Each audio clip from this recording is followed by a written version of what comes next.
Hello everyone. तो आज हम डिस्कस करने वाले हैं मैकेट्रॉनिक्स के objective questions. What are transducers? तो transducers are basically devices which convert energy from one form to the another. Thermocouple का एग्जांपल ले सकते हो, ठीक है।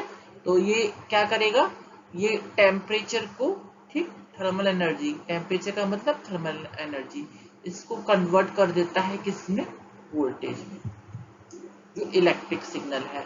तो थर्मल एनर्जी का कन्वर्जन इलेक्ट्रिक एनर्जी, ठीक है।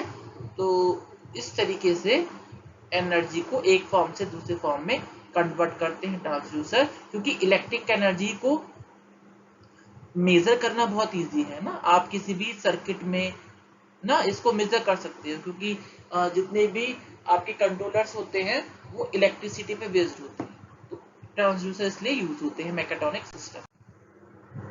A transducer is a device that converts the measurement into an, ठीक, optical, mechanical, electrical, and answer है आपका all of the above. All sensors are transducers, but all transducers are not sensors. तो ये है आपका true. Which transducer require extra energy sources? अगर हम देखें, ट्रांसड्यूसर दो टाइप के होते हैं, एक्टिव एंड पैसिव। तो जो एक्टिव ट्रांसड्यूसर हैं वो बेसिकली क्या करते हैं, जो उनकी ऑपरेशन के लिए जो इलेक्ट्रिक एनर्जी रिक्वायर्ड होती है वो उसको खुद जनरेट करते हैं। लेकिन जो पैसिव ट्रांसड्यूसर होते हैं उनकी ऑपरेशन के लिए जो इलेक्ट्रिक पावर रिक्वायर्ड होती है वो एक्सटर्नल सोर्स से उसको ऑब्टेन करते हैं। जैसे एग्जांपल है आपका पैसिव ट्रांसड्यूसर का थर्मिस्टर, डिफरेंशियल ट्रांसफार्मर, ठीक है। एंड जो एक्टिव का है एग्जांपल आपका photovoltaic cell and thermocouple. Thermocouple आपको याद होगा, ये क्या करते हैं, टेम्परेचर के अकॉर्डिंगली वोल्टेज जनरेट करते हैं। तो इलेक्ट्रिक जो एनर्जी है वो इसमें ऑलरेडी जनरेट हो जाती है। Which transducer required extra energy source? तो कौन से होते हैं, वो पैसिव होते हैं, ठीक। आगे बढ़ते हैं। Active transducer do not require any type of additional power source for an operation. बिल्कुल करेक्ट है ये, ठीक। वो अपनी इलेक्ट्रिक पावर को खुद ही जनरेट करते हैं, क्योंकि उनका जो आउटपुट सिग्नल होता है वो इलेक्ट्रिकल ही होता है। Which among the following transducer is an example of active transducer? तो जैसा कि हम जानते हैं, एक्टिव ट्रांसड्यूसर का मतलब ये है जिनके लिए एक्सटर्नल एनर्जी सोर्स रिक्वायर्ड नहीं होता है। और एलवीडीटी में क्या होता है, एलवीडीटी की हम बात करें तो इसका जो आउटपुट सिग्नल होता है वो इलेक्ट्रिक होता है। ये डिस्टेंस को या फिर फोर्स को, डिस्प्लेसमेंट को किसमें कन्वर्ट कर देता है, ये इलेक्ट्रिक वोल्टेज में कन्वर्ट कर देता है। तो LVDT is the right option. आगे बढ़ते हैं। Which among the following transducer is an example of passive transducer? तो एग्जाम्पल है थर्मिस्टर। थर्मिस्टर क्या होते हैं, ये ऐसे ऑब्जेक्ट होते हैं, अगर इनके टेम्परेचर को वेरी करो तो इनका रेजिस्टेंस चेंज हो जाता है। तो थर्मिस्टर बेसिकली इलेक्ट्रिक सर्किट में डाल देते हैं और जिससे वो इलेक्ट्रिक करंट को वेरी कर देते हैं। तो सर्किट में आपने थर्मिस्टर को लगा दिया, लेकिन इसका आउटपुट कोई इलेक्ट्रिक नहीं है, आउटपुट तो रेजिस्टेंस है। तो ये आपके कहलाते हैं पैसिव ट्रांसड्यूसर। आगे बढ़ते हैं। अ potentiometer produces large variation in resistance required. तो अगर पोटेंशियोमीटर को देखें तो ये एक आपका इलेक्ट्रिक सर्किट है जिसमें ये आपका इलेक्ट्रिक सोर्स है और ये रेजिस्टेंस है। ये इसको बोलते हैं वाइपर। यहाँ पर इसको दिखाया गया है वाइपर को इस तरीके से। तो क्या होगा, जब वाइपर मूव करेगा तो इस वाइपर को हम कनेक्ट कर देते हैं उस ऑब्जेक्ट से जिसका डिस्प्लेसमेंट आपने मेजर करना है। डिस्प्लेसमेंट किसका, ऑब्जेक्ट का। तो ऑब्जेक्ट की पोजीशन के अकॉर्डिंगली क्या होगा, ये वाइपर की पोजीशन होगी, और वाइपर की पोजीशन के अकॉर्डिंगली क्या होगा, सिस्टम का रेजिस्टेंस। यहाँ पर हुआ तो कम वाइपर की पोजीशन, यहाँ पर हुआ तो ज्यादा, सिस्टम का रेजिस्टेंस वेरी हो जाता है और उसके अकॉर्डिंगली सिस्टम का वोल्टेज एंड करंट वेरी हो जाता है। तो इसमें आपका राइट ऑप्शन है बी, जिसमें इस वाइपर को हम बोलते हैं स्लाइडर बी, ठीक है। तो एक रेजिस्टेंस में स्लाइडर को मूव करते हैं, ठीक, वो होता है आपका पोटेंशियोमीटर। आगे बढ़ते हैं। when certain natural or artificial crystals are deformed and electric charge is generated. This characteristic is referred to as, तो जो पीजो इलेक्ट्रिक क्रिस्टल्स होते हैं इनमें अगर आप फोर्स लगाइए तो क्या होगा, इनमें चार्ज जनरेट होता है, आयंस क्रिएट होते हैं पॉजिटिव एंड इलेक्ट्रॉन्स, तो ये चार्ज जनरेट होता है और ये इस तरीके से डिस्ट्रीब्यूट हो जाता है। और इसको अगर आप इलेक्ट्रिक सर्किट में कनेक्ट करेंगे तो करंट को फ्लो मेजर करके आप मेजर कर सकते हैं फोर्स को। तो ये होता है आपके पीजो इलेक्ट्रिक इफेक्ट। क्या होता है पीजो इलेक्ट्रिक इफेक्ट, अगर आप फोर्स लगाइए तो क्या होता है, इलेक्ट्रिक सिग्नल जनरेट होता है, इलेक्ट्रिक चार्ज जनरेट होता है क्रिस्टल्स में। और यहाँ पर आपको एग्जांपल गिवन है, तो quartz is a most commonly used piezo electric crystal. आगे बढ़ते हैं, specify the transducer which is generally used for dynamic rather than for static measurement. तो जो पीजो इलेक्ट्रिक क्रिस्टल्स होते हैं उसमें चार्ज जनरेट होता है, जैसे मैंने आपको बताया फोर्स लगाएंगे तो, बट कोई भी ऑब्जेक्ट नेचर में क्या करता है, अपने आप को बैलेंस में लाने की कोशिश करता है। तो फोर्स ने उसको कर दिया डिस्टर्ब, उसमें चार्ज को जनरेट कर दिया, तो अब ये अपनी नेचुरलिटी की वजह से अगेन इस चार्ज को डिमिनिश करने की कोशिश करता है। तो अगर स्टैटिक कोई मेजरमेंट होगा, आपने फोर्स लगा के रखा उस पे, तो कुछ समय के बाद ये जो सिग्नल है ना वो वीक हो जाएगा, इलेक्ट्रिक चार्ज कम हो जाएगा, क्योंकि क्रिस्टल अपने आप को रीऑर्गेनाइज कर रहा है। इसीलिए जो पीजो इलेक्ट्रिक ट्रांसड्यूसर होते हैं वो केवल डायनेमिक का मतलब जो भी मेजरमेंट है वो कुछ समय के लिए ना, जैसे फोर्स लगा कुछ टाइम के लिए फिर उसको हटा दिया गया। अगर ये फोर्स लंबे समय तक लगा हुआ है तो पीजो इलेक्ट्रिक क्रिस्टल एक एक्यूरेट रीडिंग नहीं देगा, क्योंकि रीडिंग टाइम के साथ वेरी हो जाएगी। आगे बढ़ते हैं नेक्स्ट क्वेश्चन पर, with what is the full form of LVDT. तो जैसा कि हम जानते हैं ये है आपका लीनियर वेरिएबल डिफरेंशियल ट्रांसड्यूसर। यहाँ पर आप देख सकते हो ये प्राइमरी वाइंडिंग है, ये सेकेंडरी वाइंडिंग है, ये आर्मेचर है जो कनेक्टेड है उस ऑब्जेक्ट से जिसकी डिस्प्लेसमेंट को आपने मेजर करना है। इनिशियली जब सेंटर में है आर्मेचर तो जो सेकेंडरी कॉइल में जो भी वोल्टेज है वो जीरो हो जाएगा, क्योंकि पॉजिटिव और नेगेटिव दोनों एक दूसरे को कट कर देंगे, तो ये सीरीज में कनेक्टेड है। जब आर्मेचर ऊपर नीचे होती है तो क्या होगा, इस वाली सेकेंडरी वाइंडिंग में तो वोल्टेज है इसमें नहीं है, तो अब जो भी सिग्नल आएगा उसको मेजर करके हम डिस्प्लेसमेंट को मेजर कर सकते हैं। सिमिलरली थर्ड केस में आप देख सकते हो इस वाले में आएगा वोल्टेज, इसमें नहीं आएगा क्योंकि इससे मैग्नेटिक फ्लक्स नहीं जा रहा है, क्योंकि आर्मेचर इसके सामने है ही नहीं, तो डिस्प्लेसमेंट को मेजर करता है एलवीडीटी। आगे बढ़ते हैं, Pirani gauge is an example of which type of transducer.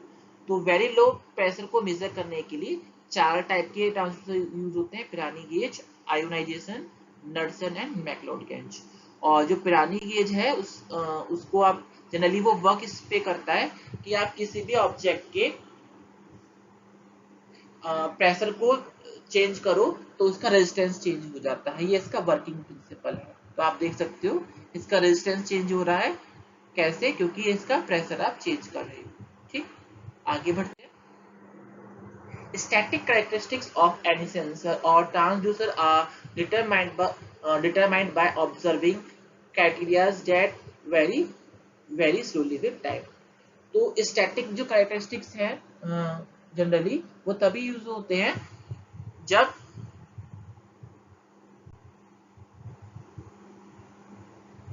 जब कोई भी क्वांटिटी वेरी स्लोली वेरी करे टाइम के साथ।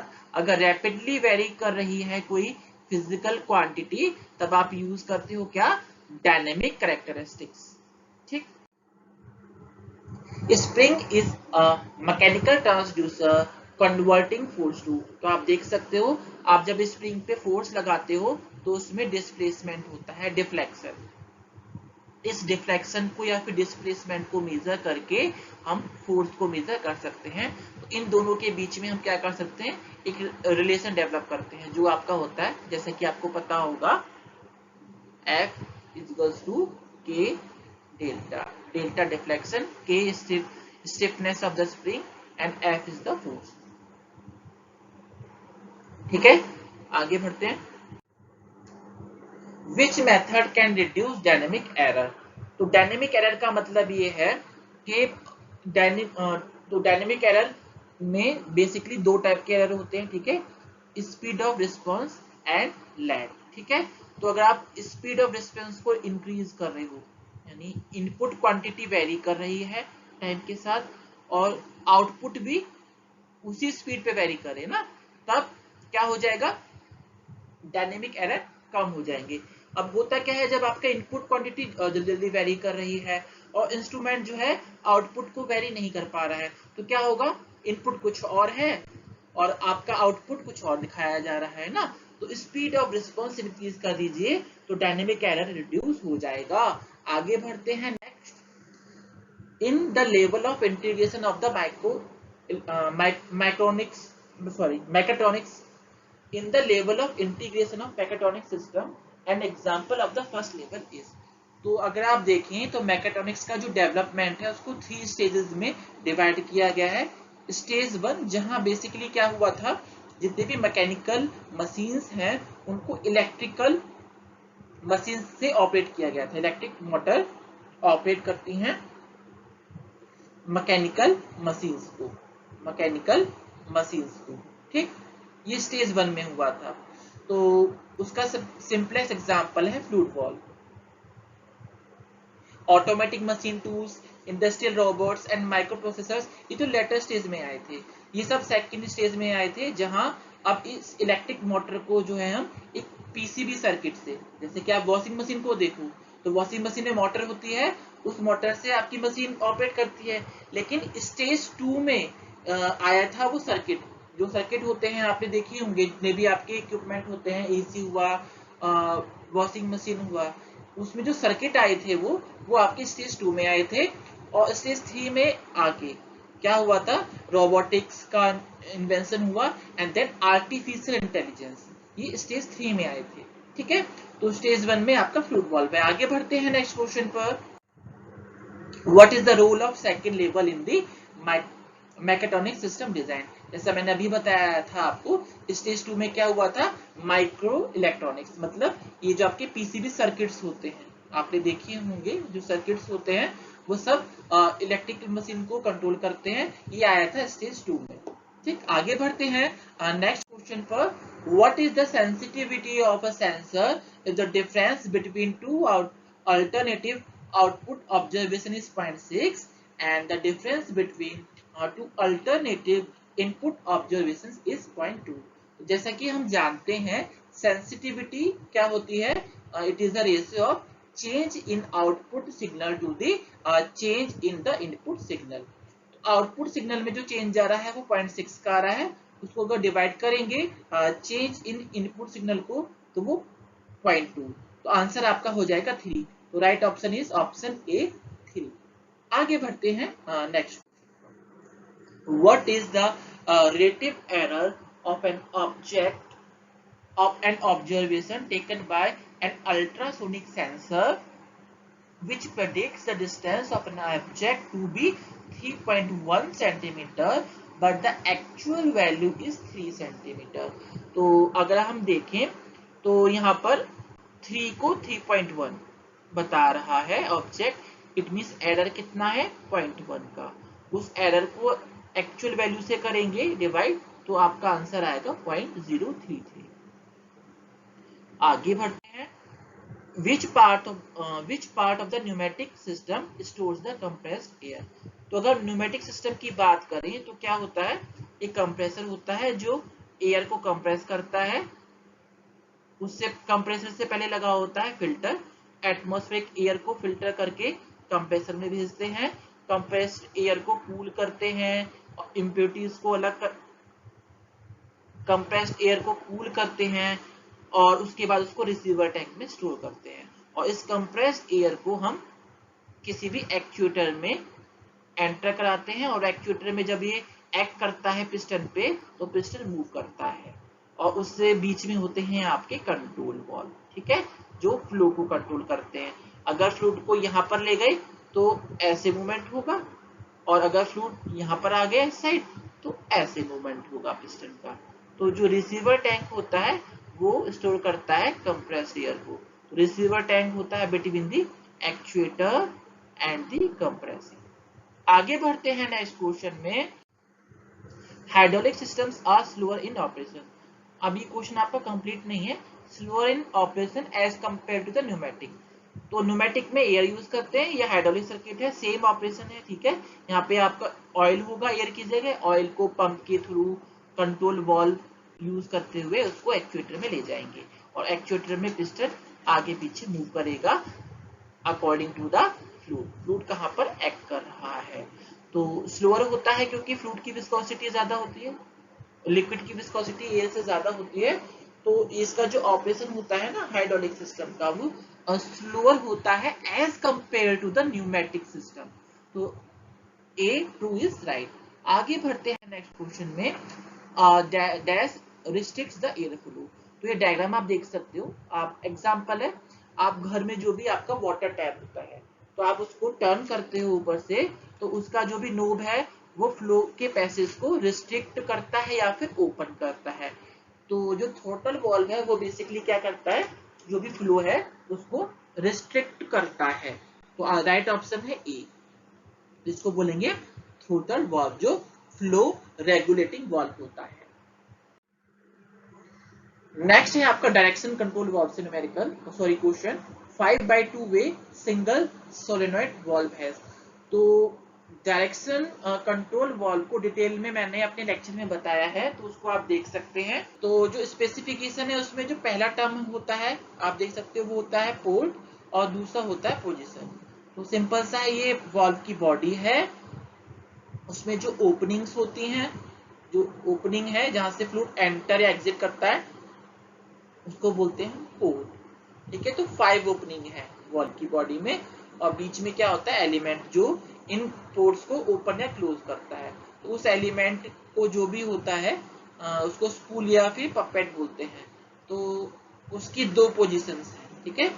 डिटेल में आप मेरे लेक्चर में देख सकते हैं। तो पहला टर्म बताता है पोर्ट्स को और दूसरा बताता है आपकी पोजीशंस को। आगे बढ़ते हैं। Which among the following is a type of belt drive? तो हम जानते हैं कि बेल्ट ड्राइव 2 टाइप की होती है, ओपन है close belt drive. Open belt drive में पुलिस को इस तरह से कनेक्ट करते हैं और एक शाफ्ट से दूसरे शाफ्ट में एनर्जी ट्रांसफर होती है। तो ये घूम रहा है और ये भी घूमेगा फिर इस बेल्ट की वजह से। क्रॉस में क्या होता है, बेल्ट को ऐसे ऐसे कनेक्ट करते हैं, ठीक है। तो ये क्रॉस वाला होता है, क्रॉस बेल्ट ड्राइव। तो बाकी के दोनों तो एग्जांपल है ही नहीं बेल्ट ड्राइव के, तो राइट ऑप्शन है सी।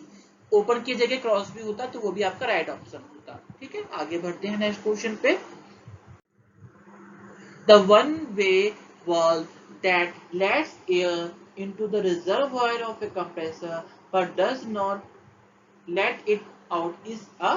तो जो चेक वाल्व होता है वो एक डायरेक्शन में फ्लो को अलाउ करता है। जैसा आप देख सकते हो, फ्लो अगर यहाँ से जा रहा है तो उसको अलाउ करेगा, इसके अपोजिट आएगा तो उसको ब्लॉक कर देगा, क्योंकि तो स्प्रिंग फोर्स से बैलेंस्ड है। तो स्प्रिंग फोर्स ने इसको यहाँ पर फिक्स किया हुआ है, और जब फ्लूइड आएगा तो उसको लिफ्ट कर देगा तो फ्लो कर जाएगा। लेकिन अगर दूसरी पोजीशन देखें तो स्प्रिंग का भी फोर्स डाउनवर्ड है और फ्लूइड का प्रेशर भी डाउनवर्ड है, तो फ्लूइड तो फ्लो कर ही नहीं पाएगा, नहीं कर पाएगा। तो ये डायरेक्शन अलाउ है, ये ब्लॉक है। आगे बढ़ते हैं, वो होते हैं आपके क्या, check valve. Pneumatic and other power systems can support 3 kinds of motion. They are। तो जो भी आपके कंट्रोलर्स होते हैं, न्यूमेटिक सिस्टम होता है, उसमें केवल 3 ही टाइप के मोशन होते हैं। लीनियर का मतलब ऐसे, रेसिप्रोकेटिंग या फिर रोटरी, रैंडम, स्पाइरल, ये सब मोशंस नहीं होते हैं न्यूमेटिक सिस्टम में। The scientific principle that makes the hydraulic system possible is Pascal's principle। तो जितने भी आपकी न्यूमेटिक सिस्टम में एक्चुएटर वर्क करते हैं वो पास्कल्स लॉ पे एक्ट करते हैं। पास्कल लॉ क्या होता है डिटेल में आप मेरे लेक्चर में देख सकते हैं। किसी भी स्टैटिक फ्लूइड में, ठीक है, अगर आप प्रेशर लगाओ किसी एक डायरेक्शन में तो वो इक्वल इक्वली डिस्ट्रीब्यूट हो जाएगा ऑल सभी डायरेक्शंस में, ठीक है। तो स्टैटिक फ्लूइड के लिए एप्लीकेबल है पास्कल लॉ, और जितने भी एक्चुएटर्स होते हैं न्यूमेटिक या फिर हाइड्रोलिक सर्किट में वो पास्कल लॉ पे ही एक्ट करते हैं, जैसे कि हाइड्रोलिक प्रेस होती है, ठीक है ना, हाइड्रोलिक लिफ्ट जो हम यूज करते हैं बिल्डिंग्स में, वो सब पास्कल्स लॉ पे एक्ट करती है। आगे बढ़ते हैं। The dash converts the compressed air energy into the mechanical energy in the form of linear movement in one direction only। तो आप देख सकते हैं ये जो सिंगल एक्टिंग सिलेंडर, ठीक है, सिलेंडर में पिस्टन है, ठीक है, ये एक एक्चुएटर है जो क्या करता है, न्यूमेटिक एनर्जी को, कंप्रेस एयर की एनर्जी को कन्वर्ट करता है किसमें, मूवमेंट में, ठीक। तो जब यहाँ पे एक्ट करेगा फ्लूइड प्रेशर, एयर प्रेशर, तो ऐसे मूव करेगा पिस्टन, और अगर यहाँ एक्ट करेगा तो ऐसे मूव करेगा, ठीक। आगे बढ़ते हैं। What is the velocity ratio of two gears if the driver gear has the 15 teeth and the driven gear has the 5 teeth? तो जैसा कि हम जानते हैं टूथेड व्हील को गियर बोलते हैं, ऐसे व्हील जिनके ऊपर टूथ लगे होते हैं। तो ये स्पीड को, ये रोटेशनल पावर को ट्रांसमिट करने के लिए यूज होते हैं। आपने ऑटोमोबाइल में देखे ही होंगे, तो बहुत जगह यूज होते हैं, ठीक है। तो इनका जो फॉर्मूला होता है वो होता है आपका N2/N1 is equals to T1/T2। इसको हम बोलते हैं वेलोसिटी रेशियो, यानी ड्राइवर शाफ्ट और ड्रिवन शाफ्ट। तो N2 है ड्रिवन शाफ्ट जिसको आप ड्राइव कर रहे हो, तो ड्रिवन शाफ्ट की velocity divided by driver shaft की velocity is equals to ratio of number of teeth. तो टीथ किसमें, ड्राइवर शाफ्ट में कितने हैं, 15 है, ड्रिवन शाफ्ट में कितने हैं, 5 है, तो आपका आंसर हो जाएगा 3:1। Specify the photo electric devices which convert the light information to the resistance information। Right option है option B. by the definition of the photoconductive cell, the photoconductive cell is a two-terminal semiconductor device whose terminal resistance will vary with the intensity of the incident light। Light की जो intensity है उसके accordingly इसका resistance change हो जाता है, वो आपके कहलाते हैं फोटो कंडक्टिव सेल। आगे भी हम मोर वीडियोस को शेयर करते रहेंगे from the subject FMEM। Thank you everyone.